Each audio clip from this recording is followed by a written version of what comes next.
Hi everyone, going to do a little quick video about the DJI Neo and the rumours about its replacement, the Neo 2, which is supposed to be coming soon.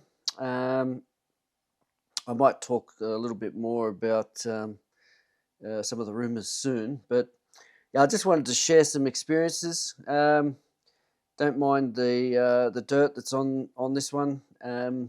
It did suck in a couple of leaves a little while ago, and I haven't. It hasn't made any difference to the performance, so I haven't pulled it apart to clean it. And I'm going to get the Neo 2 soon anyway, so someone else can clean it. Um, Now I didn't know how much I'd use this, but it turns out that I've actually used it quite a bit. One of the reasons why is uh, it's got some autonomous mode, so you don't need to use this with. If you read about it, you don't need to use it with any controller.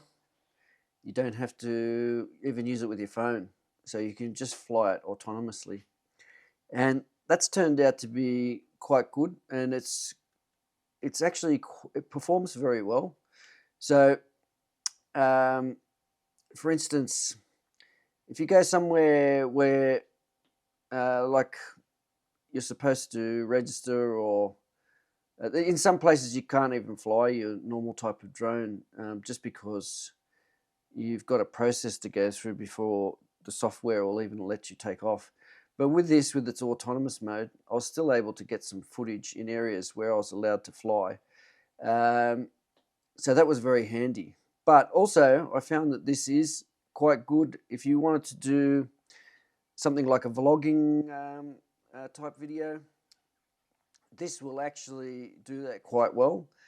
So it's like you've got your own cameraman there. You can set up your phone so that we'll record the audio as well, or you can record that on a separate mic, on a separate file, and then sync it later. But yeah, I found that quite good. There was a couple of other things that I was doing. Now, like let's say on a Pocket 3, you can get the Pocket 3 to track you. The problem was I was doing something one day where I needed to move around something. So that's when this came in really handy. I was able to set this up to track me, and I was able to move and do what I was doing, and it moved around with me. Whereas if I had have set up, say, my Pocket 3, it wouldn't have been able to follow and get the view from behind to see what I was doing. So yeah, I've found some uses for it. I also recently I have done follow with other drones. The other drones you got to be a bit careful, especially around trees and things. Um, Even with walking. Now with a bike, I actually used a bike and rode about 25 k's an hour, push bike. But you could do the same with a motorbike, I guess. But you know, I don't know. Yeah, with push bike, I would say do it. Motorbike, I wouldn't, because you're not going to, for legal reasons and whatever. But anyway, with a push bike, going 25 k's an hour, this thing was easily able to follow me. And what I noticed is it doesn't go anywhere. It doesn't cut corners like a lot of the other drones do. It'll actually follow fairly close behind you. So it's less likely to crash into something, even though it's got no avoidance or anything like that on it. So, you know, if you point this towards a wall with a controller and you fly, it will fly into the wall, whereas the other drones won't. But the other drones can get tricked by light foliage and things like that. And I found that, especially on a bike, if you're going around corners and there's trees on the side, it'll try and, depends on how far away it is from you, it will try and cut corners, and then it can get into that foliage. Now, it can happen with this too, as you can see. But that was because I had it flying high behind me to track me one day, and I misjudged something, but it was only minor. It just sucked in a couple of leaves. It didn't stop it from flying. The guards work quite well on this. Whereas on my other drones, you don't have any guards. But anyway, so what I'm saying is I think it's a good little drone.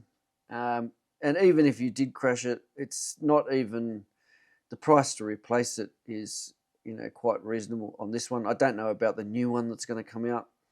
I don't even know what the rumored specs are, but I've been quite impressed by this. So I'm going to let this one go now, and I'm going to get the new one when it comes out, regardless of what the specs are. No doubt it'll be at least as good. It'll probably have some other features, and I imagine the camera will probably be improved a little bit. Just while I mention that, I wasn't expecting much out of the camera, but in good light, the 4K on this is very, very usable. Not a problem at all. Even though it's quite limited compared to a lot of the newer drones in specs, it actually performs surprisingly well.